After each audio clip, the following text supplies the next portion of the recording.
The Major League Baseball trade deadline is just over a month away, and tons of teams we've already discussed are some buyers and sellers here, kind of establishing the market. Rafi Devers getting moved kind of establishes the price for kind of the top end slugger that's out there. Obviously, big contract to be considered in that deal as well. The return obviously can be very different from one trade to another, but it was kind of an industry setting trade here. It kind of gets everybody jolted into realizing that, hey, this is the time of year where you should actually be trying to improve your ball club, shoring up some soft spots in your bullpen, adding that fifth starter to kind of make your rotation last a little bit longer, looking at your offense and seeing if there's anything that you can do to make that lineup work just a little bit better. Do you need another home run hitter? Do you need somebody who's going to get on base? Now's the time where not only should you already have that information down, but you should start acting upon that information. Now, I don't expect a flurry of moves right now, don't get me wrong, but I do expect trade chatter to really begin to get going now that Devers has been moved.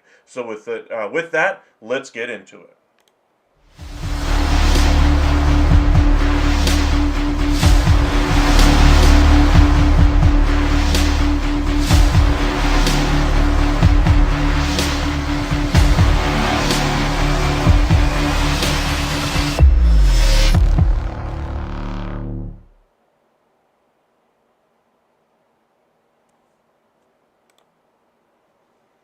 And welcome into MLB Hot Stove Daily here at the Upside Sports Network. Appreciate you guys joining us. Be sure to hit that like and subscribe. Turn on those alerts as well, as you'll be notified when we do go live. But appreciate you guys joining us. Follow us on X at UpsideSN and on Facebook at Upside Sports Network. Now, with the trade deadline just over a month away and Rafi Devers now off the board, we turn our attention now from the buyers and sellers that we identified in the last couple of shows that we've done, and we're going to start trying to fill some holes here. That's what we're going to have. That's what we're going to do tonight. Have a little bit of fun, get into some trade talk. So let's get right into it.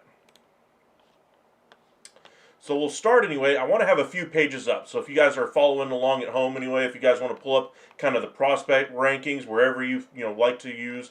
I don't really use anybody hard and fast. I do say that I will say with anybody's prospect rankings, take it with a big grain of salt. For instance, look at these Texas Rangers rankings.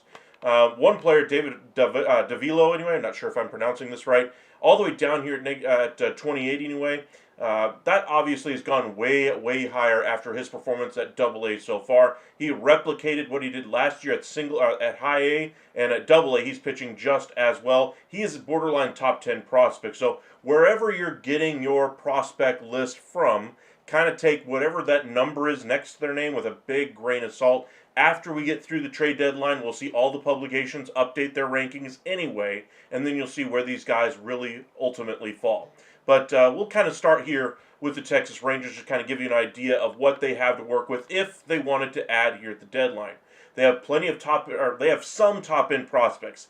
Sebastian Walcott, obviously the gem of this group, very unlikely to move unless it's for a cornerstone piece with long-term control. Think Ronald Acuna type trade if you're looking to move on, or if you're looking to move a Sebastian Walcott. Then you get in kind of that mid-tier prospects. A lot of ups and downs with this next group. We're looking at Moore, Santos, Teodo, Rosario due to injury. Ozuna had a great start to the a great start in the offseason. Looked great last year, and so far at the major league level is kind of getting his feet wet. And not that he's going to be expected to be the next Aaron Judge, but he's going to be a middling outfielder, I think, at best for the Texas Rangers. That's the kind of level of prospect that you get into there. Then you get into the wild cards. Castillo, Dreiling, Santana. That's when you get Davilo, all those other guys as well. So this is just the Texas Rangers. We're going to get into pretty much most of the other teams that are looking to add here at the deadline or sell and kind of see where we could ultimately make a deal. But appreciate you guys joining us. Got about 15 of you guys with us right now. If you guys wouldn't mind hitting that like and subscribe,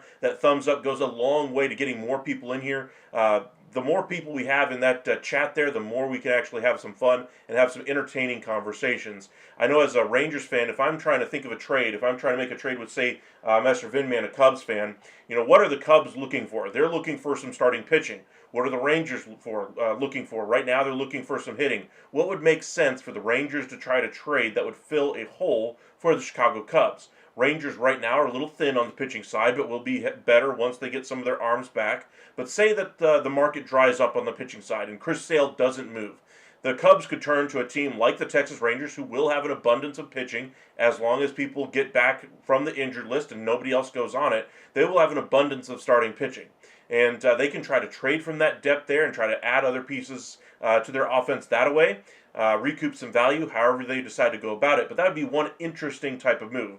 But the reason why I mentioned that is when we have other fan bases in the chat, we get a lot more reality than pretty much any of the other group or any of the other mainstream media out there that's discussing these types of trades. So you get all the national media saying, Hemmen and Hahn going, well, it'd be good if this guy looked good or was traded to this team, but we have no idea what the prospect return would be. We're national journalists. We don't want to dig into the weeds on that because X, Y, or Z reason. We don't want to rock the boat with somebody's GM because we thought their player should be a trade candidate here at the deadline. We don't want as far as fan-led videos that we've seen on YouTube or other publications as well, you get kind of the homer view. For instance, if I'm the Texas Rangers, as a Rangers fan myself, I view Sebastian Walcott at a really high level. I think he's going to be a superstar. A team out there a different fan from a different team might view this same player and say, hey, while he's a very good prospect, he ain't as high as you think he is. There is some truth in between there. I'm sure that having more people in the chat will allow us to arrive at the more realistic trade options that are out there. The one place that we go to do these trades is baseballtradevalues.com. We've sorted through a bunch of trades that we saw yesterday. We're going to go ahead and go over to the trade simulator function here. You can do 2 or a 3-team deal. If you guys have joined our show before, you'll be very familiar with this website here. Let's go ahead and pull up the Chicago Cubs. We'll start there with Master Vinman. Welcome in Paranormal as well. But for the Cubbies, they need some starting pitching. Now, they're a team that's considered to be all in this year. You don't make the trade for Kyle Tucker and the other pieces that they brought in if you're not willing to spend here at the deadline. I'm not just talking monetarily either. I'm talking prospect capital. This is a team that's trying to win a World Series this year. So we'll have to see where they ultimately go. I'm sure they prefer long-term control, cost control, all those kinds of things. But their stated goal is to win this year. Now, will they completely go ham here and just completely break the brakes off here? I don't think they will. I think that the Cubs will be somewhat restrained in that regard. I don't think they have too much in the way of things they would prefer to trade here at the deadline. I do think they will add significant starting pitching talent. So let's go ahead and go over to the other team here. Which team should we go to? Angels, nobody there that really is going to be a trade candidate from a starting pitcher standpoint. Astros are a playoff contender. They're not looking to move anybody. A's might have an arm or two, but nobody that I would consider an ace or a number 1 or 2 at the top of rotation, even for the Chicago Cubs. Blue Jays, they're in contention right now. I don't think they would be looking to move a starter. The Braves, that's where you get to the first team here with the Atlanta Braves. So let's go ahead and pull up the major side of things. We're going to look up starting pitchers. All right. You got Strider, Schwellenbach, you got Sale, Holmes, Elder, Smith-Shawver. If I'm a team looking to add a number 1 or 2, this conversation begins and ends with Chris Sale. I don't think anybody else is really up for grabs here in Atlanta. And with Alex Anthopoulos basically saying they're not going to move him, I just don't think they're going to move him there. Master Vinman, my baseball news feed have crazy rumors posted all the time. Latest is Austin Riley to the Cubs. Can't see that happening. Were they watching our video the other day? I swear, I mentioned Austin Riley as a player that could be had at the deadline. I was posting kind of I think it was Thursday night when we were doing that video, where we talked a little bit about the possibility of a trade. And I mentioned the Atlanta Braves, if they wanted to kind of really shake things up with the void of talent offensively, that Ronald Acuna could be a name that, with their issues in the clubhouse from time to time, not saying he's a clubhouse problem, but I'm saying he and Snitker have gotten into it in the past, and he still has incredible value. The farm system in Atlanta is devoid of talent. So if they really wanted to restock that thing with premium, A-plus, blue-chip talent, he would be the piece that would have to go. In that same conversation, we talked about Austin Riley kind of fitting in that same vein as one of the best offensive pieces that could be dealt at the deadline. Rangers, with the struggles of Josh Young, could certainly use a player of his caliber, but would have to figure out the finances behind it. But with the dearth of talent on the offensive side coming available here at the deadline, pitching is going to be a lot more readily available. Does not necessarily mean the prices will be lower, but it just means that there are plenty of arms for you to try to acquire, plenty of opportunities to improve. There aren't many opportunities to try to improve your offense, and Austin Riley would be one such option. Do I think he'd be a great fit for the Cubs? I think any offensive or any pitcher that's going to go in there and try to go into an all-in situation would be a great fit for the Chicago Cubs. Do I think it does a great job for them as far as the fit on the field? No. I think there are other players that would fit better with the Chicago Cubs. But their first priority, their second priority, their third priority should be starting pitching, and bullpen. That's where it's at for the Chicago Cubs. I think they're plenty fine offensively. I think they're kind of regressing back to the mean a little bit here. I think they're going to be just fine, though. Pitching still has me worried, and that was even before we got into the regular season, had the injury to Justin Steele. He goes down, and now they obviously need not one starter in my mind, but two. So looking at this, the first team here that we mentioned, Chris Sale, I just don't think he's going to be available here at the deadline after the strong, vehement protestations anyway from Alex Anthopoulos. All right, let's keep going down this list here and just see who would be the next team that could be a nice fit here. To me, the Brewers kind of fit that description here with Freddie Peralta. But it's in division, so it'd be kind of a tough one to sell. You got a year of control here. 32 is the field value. You're not getting Mizorowski, who threw, I think it was into the seventh inning as a no-hitter. For Freddie Peralta, though, he is a good arm. Cost is reasonably controlled, and it does give you another year. I just think it's very difficult to make that trade in division. If he gets moved, I think it's more likely that he goes to one of the coasts. I just think it'd be a tough trade to get there, especially after Counsell going to the Cubs and all that kind of a thing. All right, let's keep going down here. Cardinals, they have Sonny Gray, Fedde, among others. They have some arms that could be dealt, but nobody that really moves the needle if I'm the Chicago Cubs. And again, same division. Diamondbacks, they have plenty of arms that could be available, especially if their struggles, but they're not trying to tear things down right now. They're trying to still compete and win a wild card. We'll see if they get that job done. Dodgers aren't going to trade you one of their starters. Giants already traded away a couple of their starting pitchers and a lot of their depth there. They're going to be looking for some starting pitching. Guardians have plenty of starters. Mariners have plenty of starters. We could go through those options here in just a moment. Welcome in, Everyday Mets. Appreciate you joining us.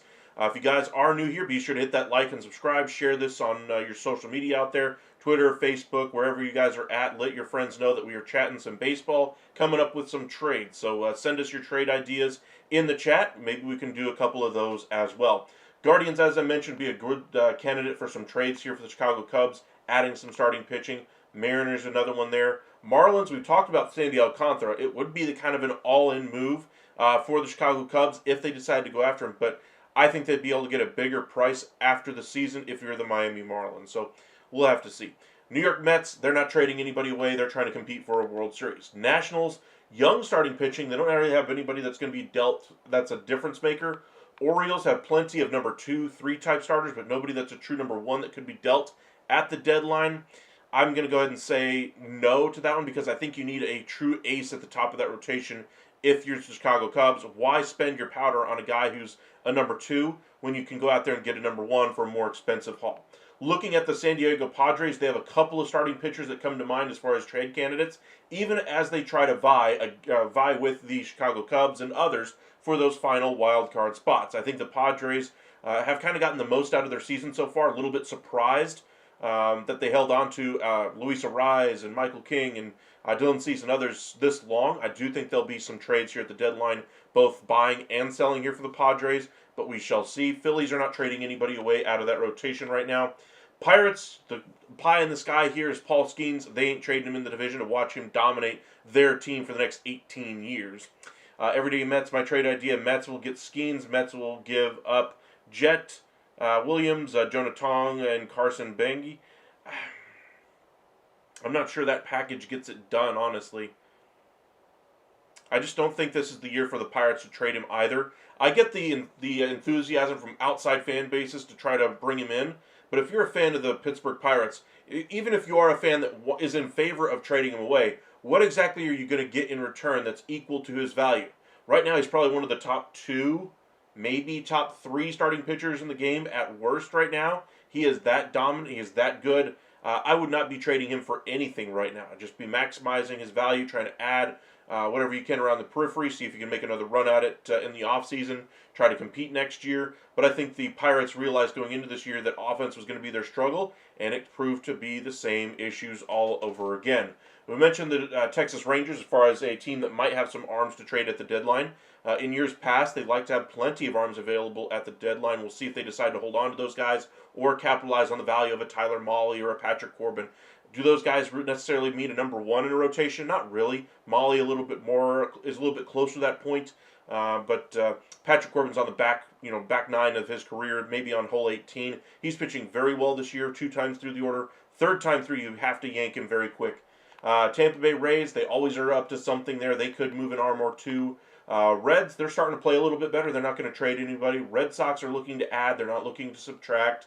Devers was kind of a special case. Rockies don't have anybody to trade you if you're looking for some starting pitchers.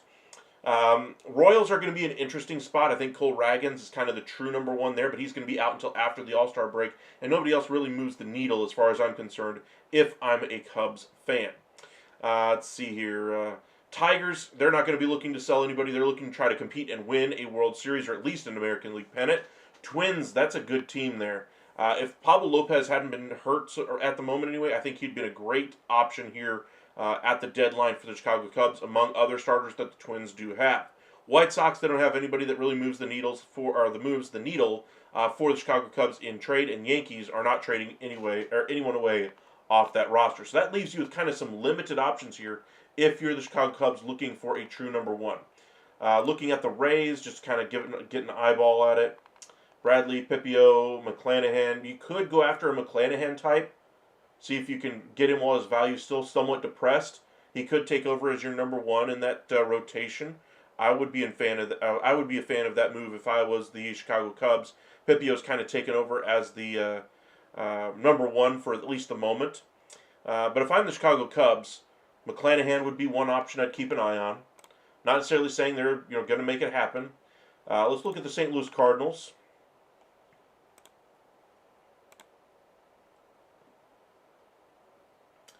Fetty, Gray, McGreevy, Liberatore, Michaelis. Nobody's really moving the needle there on any of those for a number one. Okay, let's keep it going here. Not the Cardinals. Diamondbacks, you have Gallen, who's going to be headed towards free agency. Kelly, who's going to be available via free agency. If I'm looking at this, if I'm a front office member of the Arizona Diamondbacks, this would be a good team to kind of trade with because they have so many pieces that would be appealing to other clubs. Teams that need a first baseman, hey, we got Josh Naylor. Hey, you need some bullpen help, we got plenty of arms that have had success in postseasons in years past. Take your pick, give us a fair offer, and we'll see if it works. If you're looking for some starting pitching, just look at all the names they have there. Pfaadt, Burns, Rodriguez, Gallen, Kelly. Oh, wait, not all those guys have performed very well, and not all those guys are healthy. Burns, for instance, is out for the year. So if you're looking for a trade here, the two names that pop out, obviously, Zach Gallen, Merrill Kelly. As far as, I think it's Jordan Montgomery. Yeah, Jordan Montgomery is here as well. For me, though, if I'm looking to make a deal, I want somebody who's going to be a number one. And I want somebody who's got a track record of success. For me, Zach Gallen would be the choice here. 4.2, I would probably overpay significantly over that 4.2 if I could bring him in to the Chicago Cubs. Now, could he turn things around and have a better second half? Absolutely. Can't count on that, though, but he is a number one that you can at least put at the front of that rotation if he's working well. Everyday Mets, your trade idea. The Mets get Brenton Doyle. The Mets give up Brendan Sprout. Not bad, honestly. I kind of like the idea. We'll go over that trade here in just a moment. Master Vinman, so basically no number one starters for the Cubs. Need to find that diamond in the rough just to kind of help deplete its starting rotation. Well, yes and no. I do think there are number ones that could be had as we get closer to the deadline, but you're going to have to start those conversations now. Get the team interested in the idea of trading their number one in their rotation. Get the team used to the idea of giving or to taking on. For instance, looking at the Diamondbacks, getting the team used to saying, hey, while this might not be our year, we can retool and restock for the future. You got to convince those GMs of that early. That way, when you're getting into those negotiations, the price isn't astronomical because they're still sitting back going, I don't need to make this trade. You have to start those conversations a lot earlier so you don't get that negative feedback so frequently as you try to get these deals done in the last few seconds before the trade deadline. So you want to start those conversations very early. I'm sure all GMs have touched base with all other GMs. But if you're looking at the Arizona Diamondbacks, you got to realize that Hazen basically said he doesn't want to ever go through a rebuild or retooling process.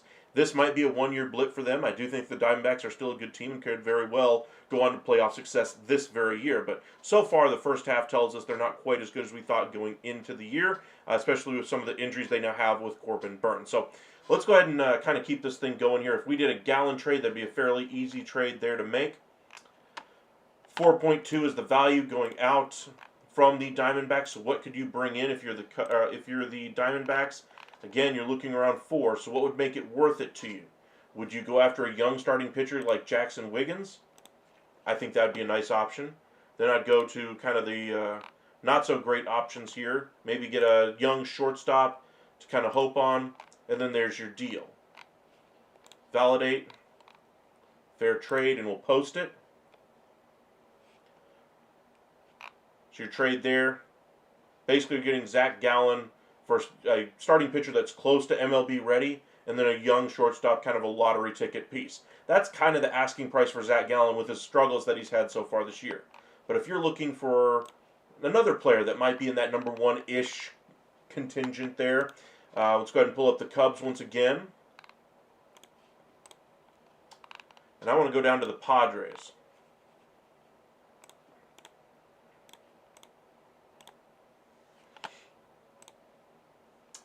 All right, Dylan Cease, only half a season left on his deal, but look at all that field value. That gives you a true number 1 at the head of a rotation. Injury issues in the Padres front office, or injuries and poor performance have really struggled with had this team struggling in that pitching staff. Now, Dylan Cease has the ability to be number 1.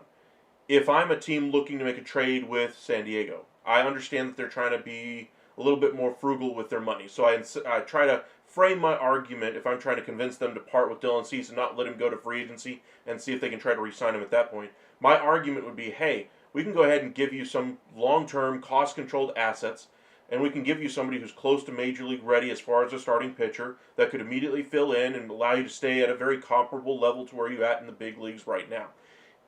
That's kind of where I have that. That's kind of your pitch there if you're trying to get these guys away from their previous club. So let's say we go after a Dylan Cease if you're the Cubs. 18.5, a lot more value there. Expiring deal as well. Something to kind of keep an eye on. Again, we're looking for roughly 18 to 19 as far as value. I think Horton, as far as a straight up, would be fairly close. I don't think they'd be willing to do that, though, if I'm the Cubs. I think they could get that deal done with, say, like Rojas as the headliner in the deal to the Padres, and maybe a Wiggins just kind of round out the deal.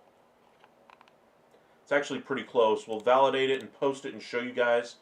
There it gets you kind of a pseudo number 1. I still have my questions about Dylan Cease's ability to repeat performance, but this would be a good trade, I think, for both sides. Cubs get what they're looking for, a true number 1-ish. Padres, meanwhile, get some pieces to grow with, and I'm not sure if either one of those guys goes immediately onto the ball club.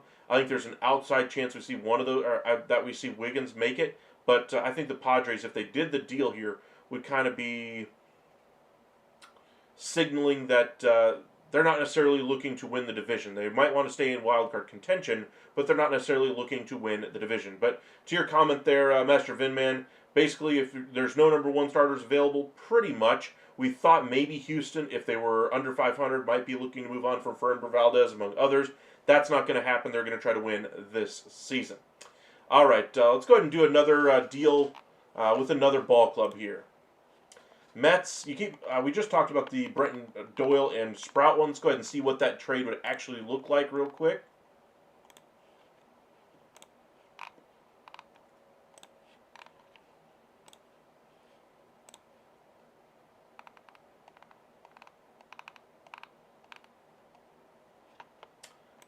$6.8 is his valuation, so what would it cost to bring him in? Now you're saying Sprout would be the cost?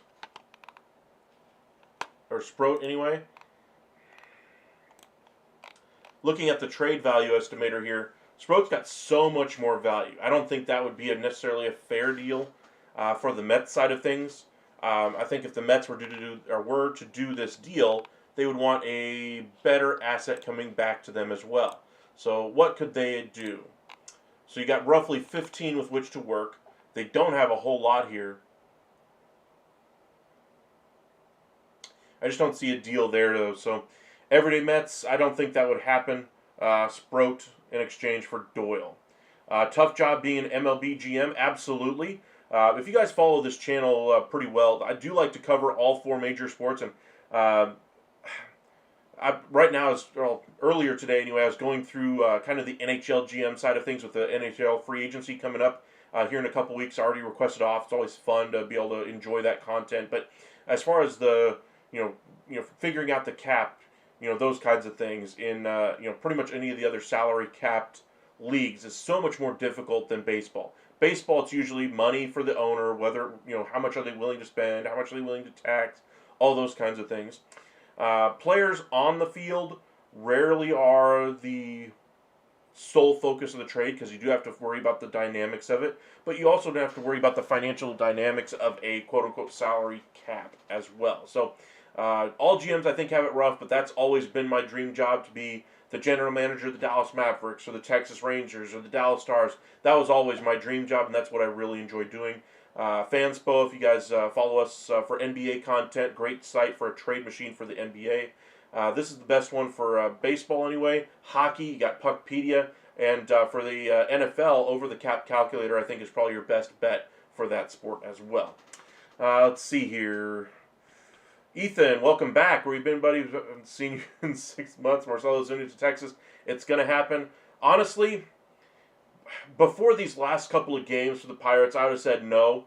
Before the previous 3 games, against the who'd they just get swept by? The Royals, I would have said, oh yeah, go for it. I mean, this team is just so up and down, and they just need to get some consistency in that offense. And I just wonder if they're ever going to be able to pull it together this year. I think there's an opportunity to both buy and sell, primarily because of, again, how much the owner is willing to spend. Owner does not want to go into the tax, and so therefore they have roughly like $3 to $5 million to play with. They're not going to be able to add their asset that they want to at the deadline for that kind of money. So there might need to be some moving around of some money there as well. But as far as Ozuna, I think he'd be a great fit as far as the DH, but then you have questions about Jock Peterson. He will be opting into his deal next year as well.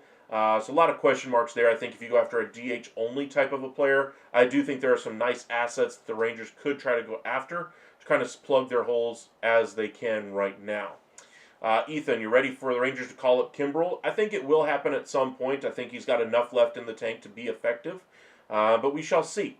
Been wrong before. Mets win, losing streak over. I know you're happy to see that. Paul, welcome back. Good to see you in the wake of the Devers trade. Giants could use another bat. Second base was the main weakness. Who do you think is available? For me, I think the Giants just need to replenish their pitching depth after that deal, sending away Hicks and Harrison. I think they'll be able to add a relatively cheap starting pitcher or bullpen help wherever they decide to go there.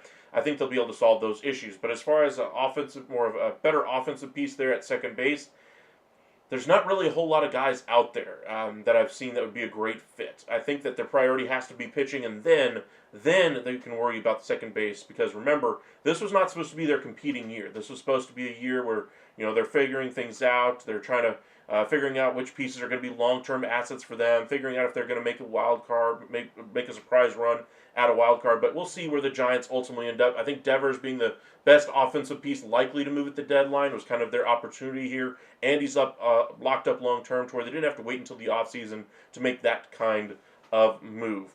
Let's see here. Ethan, Rangers need a closer. They do. They need a high-end closer. I don't think they need another middle reliever trying to be a closer. I think they need an established major league closer to solve some of their issues back there. Master Vinman, big relief for Mets fan. Losing streak sucks. Yes, they do. Ethan, DeGrom, Molly, and Eovaldi for All-Star. DeGrom has an outside chance of it. I think Molly would have been an All-Star had he stayed healthy. Question marks there. Eovaldi, I think, would have been an All-Star. Question marks there as well. But as far as All-Stars on the offensive side for Texas, I really don't think there is going to be one. So we'll have to see what happens. I think Corey Seager has a chance at it if he breaks out of the slump he's been in so far. But there's so much good talent across the league that I don't think that they necessarily have that they're going to be stuck with those options there when we get to the All-Star break. I think there's going to be other options that they can choose to go to instead of some of these old heads. And if I was as a Rangers fan, I'd rather have Corey Seager getting healthy and staying healthy rather than pushing it during an All-Star event. All right, let's go ahead and do another trade here. Let's do the Mets. To me, the Mets also need a true number one. They would be in those same conversations we just talked about for the Cubs. But what else could they go after? I'm the New York Mets. What do I need? Honestly, this is a year where you expect to compete. You're playing well. Juan Soto's not playing anywhere near his level. Maybe go to a team like the Cardinals. Let's go to the Twins. This is where I think they could get quite a bit of shopping done here. You go with the majors, you go with the starting pitchers. All right. Paulo Lopez with his injury downgraded there. Ober still at the upper end of this value there. Ryan up there as well. For me, I think the easier one to get would be Ober. That would be one option there. You could go after Duran as a closer, but they already have closers. You could go after a more offensive piece, like a Byron Buxton or a Carlos Correa.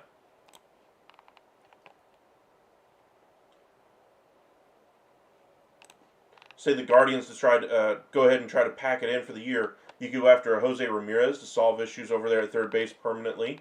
You could go after a bullpen piece. I think they'd prefer to go after a starting pitcher. I don't really think there's anybody that really jumps off the page here, but I think that the Guardians could be convinced to move somebody with some control here if it's the right deal. Any other teams that just jump out off the page? Mariners, yes, but I don't think they're going to deal from a position of strength as they consider themselves a playoff wildcard team right now. Nationals, I think you go probably to the Orioles if you're looking for some innings-eating, higher-end pieces out of that rotation. So let's see here.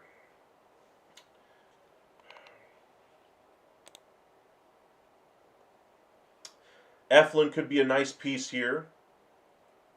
Does he move the needle for the Mets? I don't think so.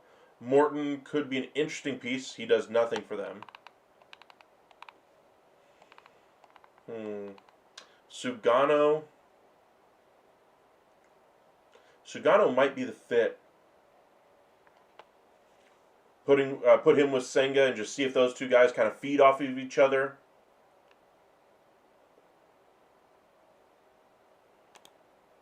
You could do Sugano there. That would solve kind of your needs if you're the Mets. Some depth in that starting rotation more than anything else. Ethan, Rangers only one game out of the wild card. Chris Young won't sail. Absolutely. I was kind of talked about the last two lives that we did anyway, Thursday and Friday. But, if you're the Texas Rangers, you're Chris Young, you're Bruce Bochy. You brought in Bruce Bochy to try to compete and win championships. This was not about a, 15, 20-year plan. This is about winning and winning immediately. Kind of two very different approaches anyway with how the Mavericks have done it with Nico Harrison at the helm versus how the Rangers have done it with Chris Young. Two very different perspectives. But if you're trying to compete this year, you have to look at the starting pitching having carried you is starting to show starting to show cracks in the foundation there. You're starting to see poor performance, injuries kind of creep in, something to kind of keep an eye on. But you also have to realize that the offense has been pretty much absent since day one. Sure, you're getting some nice performances out of Adolis Garcia for the last week or so. You're seeing some nice rebounds from Marcus Semien. Saw Jonah Heim finally look a little bit more hitter-ish, but he's also having a tough month or so now.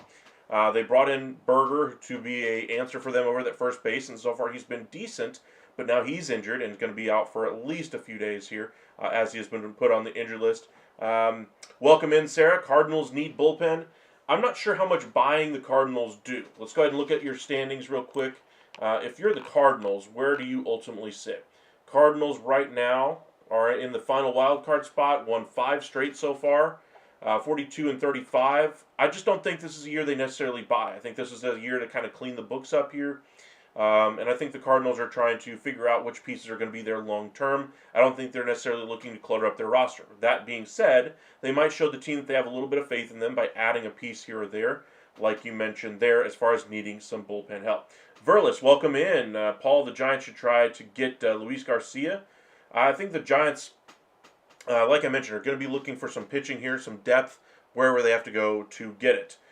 Ethan, give me your bold prediction, one closer with his name and trade to Texas, and one hitter that the Rangers will get by the deadline. Okay, so don't hold me to it, but if you're looking for a bold, out-of-the-box suggestion, I invite you guys to watch my other videos that I posted Thursday and Friday about the Atlanta Braves, Ronald Acuna, Austin Riley. Those will be kind of completely out of the box. But as far as like a more realistic option, I think there's Twins and Duran up there.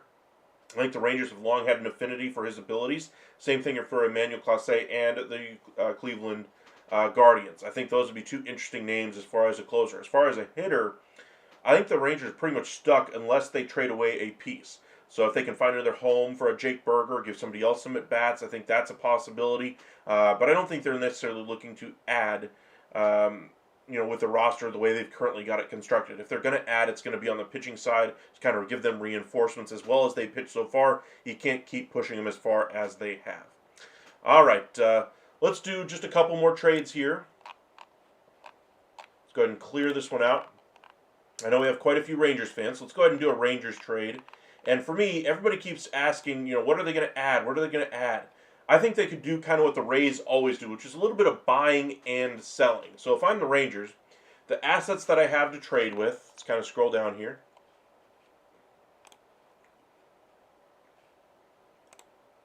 I want to see the guys with only 1 year left.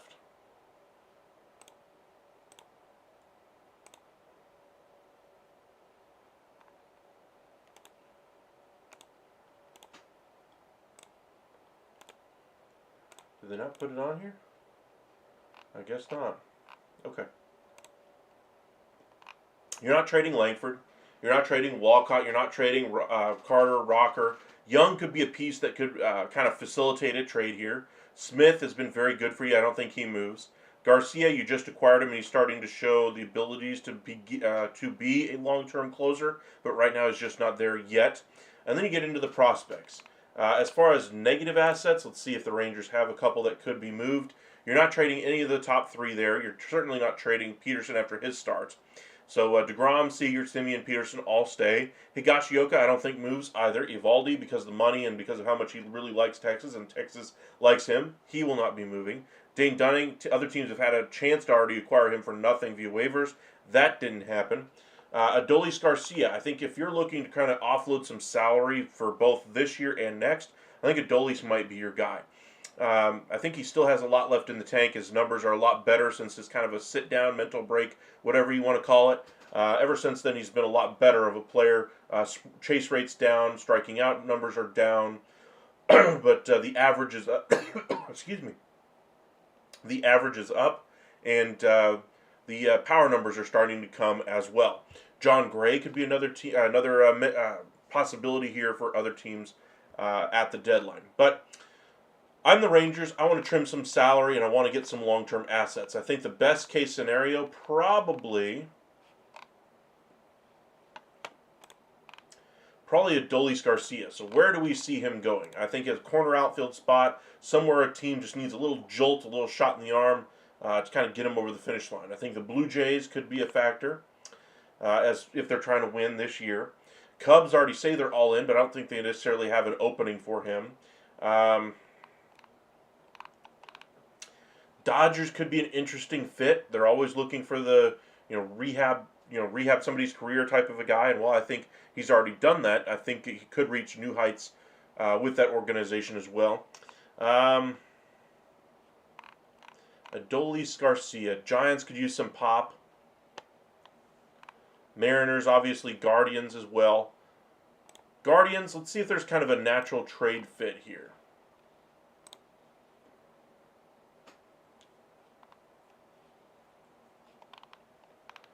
Class A is where? Pardon me. Long week of work. Am I just not seeing it? Oh, it's because I have starting pitchers turned on.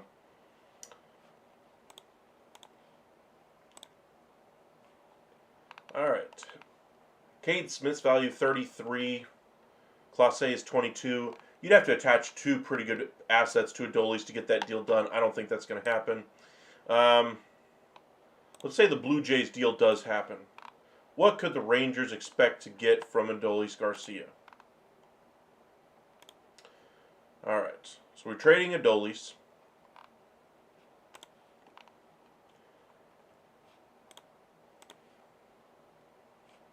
Let's start with the majors. I want to see if there's anybody that's kind of sticking out like a sore thumb on the negative asset side. Jimenez, no interest. Barrios could have interest. Santander, no thank you. Springer, no thank you. Hoffman, no thank you. Scherzer, no thank you as well. Rodriguez, maybe. Garcia, Green. Gausman, Straw, Erickson, Manoah, Francis. Gausman could be the fit here. Kind of help out the Rangers. I just don't think they would do that. All right, so let's go to the minors. Looking for roughly negative assets here.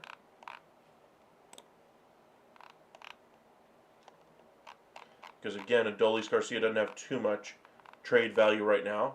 So you're basically trying to bet on some lottery tickets here. Cutter Coffee would make some sense, but I want to go even younger. Shaw, no thank you.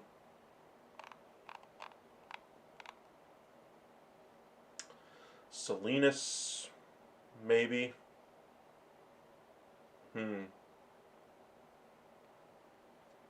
Let's say Tucker Toman.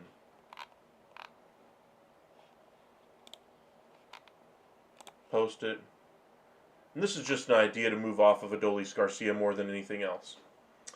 Let's see here. Ethan, I would sell Adolis Garcia and buy Marcell Ozuna. Well, you're not going to put Ozuna out there in right. You're probably going to put Haggerty or Ozuna or some combination thereof out there in right field. But Marcell Ozuna would probably take over as your DH. Then when Jock Peterson comes back, he's going to have to fight for at-bats at DH, first base, third base, wherever they can put him. As far as buying Marcell Ozuna, I think his numbers are good, but last year they were a lot better. 309 average, I believe, last year.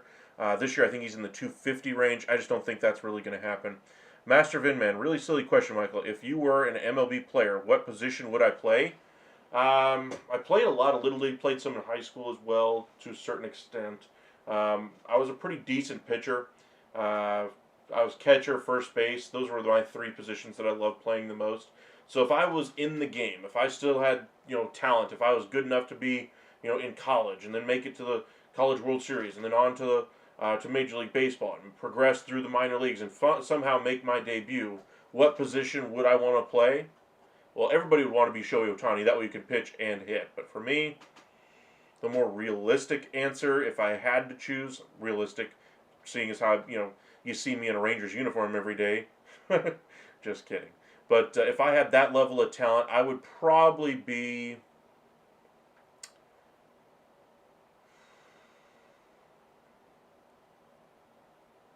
a starting pitcher. Just because I'd get to go longer, manipulate the ball, all those kinds of things. I just really enjoy that aspect of it. Hitting, playing defense, all that kind of thing. You might not get the ball hit to you very often, and you're only going to be up to bat once every 3 innings, roughly, maybe even a little bit less in some games where you're a little bit better offensively. But for me, I would rather be a pitcher, more control of the game, those kinds of things. The competition with each player as they come up to at bat, see who gets the better of who. Marcell Ozuna. Marcell is a 385 on base so far, would be better than any Ranger. No argument there. I'm not saying I don't like the player. I just don't think he's a great fit with the roster construction they currently have, unless they make other changes there. Alrighty. Appreciate you guys joining us. Let's go ahead and do one last quick trade before we head out for the evening. Long week. I'm ready to get some rest and get some energy. Tomorrow, I'm not sure what my schedule will be like, so if we do go live, be sure to turn on your alerts. We will notify you when we do go live. We might do a baseball one, might do a sports talk one, talk a little NHL, free agency, talk a little bit about Kevin Durant. We might do some of that if I get some free time tomorrow. But I'll let you know. So be sure to turn on your notifications. Find us on X at Upside Ascend and on Facebook at Upside Sports Network as well. All right, let's do that one last trade. If the Rangers are going to sell, their best asset to trade really is going to be their starting pitching. If they sell, it's the starting pitching that's going to return the biggest number. So what could they get in exchange for what they have to work or what they're working with right now? So Mahle, of course, has rehabbed his value. Injured right now, is expected to miss close to the All-Star break. Might be back right before it or right back after it. But I would say his value is probably as high as it's going to be right now if you're looking to trade him. I think the Rangers would love to extend him, but I think that's highly unlikely when I think they're going to try to go after bigger fish in the offseason. Jock doesn't play versus lefty anyway. He can. I just think the managers the last couple of years, both in Arizona and in Texas, basically just say we don't want to try it. So once you lose those skills, it's not like you're going to turn around and get him right back. So he's going to be a left-handed platoon option at that spot, which is kind of what we envisioned going into the year with Jake Burger, et cetera, et cetera, et cetera. All right. Now, back to Tyler Mahle. Where could they trade him? Teams that need some starting pitching. Let's say the Giants. They just traded away a bunch of talent in exchange for Rafael Devers. What do they have that could be of interest to Texas? We'll go with the majors, and we'll start with the relief pitching. Not that I'm saying that they would go or give up some of this talent here, but Doval would probably be the piece that I could see them going the other way with, just a straight-up deal. Do I think the Giants would prefer to trade him off of this roster after kind of gutting some of their depth? I think they would prefer to go with the minor league route. So if the Rangers are in true tear-down mode, I think that's when you go to the prospects and see what you can get at that point. So we'll kind of remove these two guidelines here. Go to our surplus. We're needing roughly 3 to 4, maybe 5 on the high end. As far as prospects, Gonzalez, 17-year-old shortstop, would love to have him. You probably have to give up a little bit more. So let's say you go Johnny Level, 17-year-old shortstop, makes some sense. Rangers love those kind of high upside guys. So there's one option there. Now we need roughly another 2 and change. You could go Sabalas. I would think I'd skip Miko Velazquez. Kamana, I'm not sure how to pronounce it. Kayama.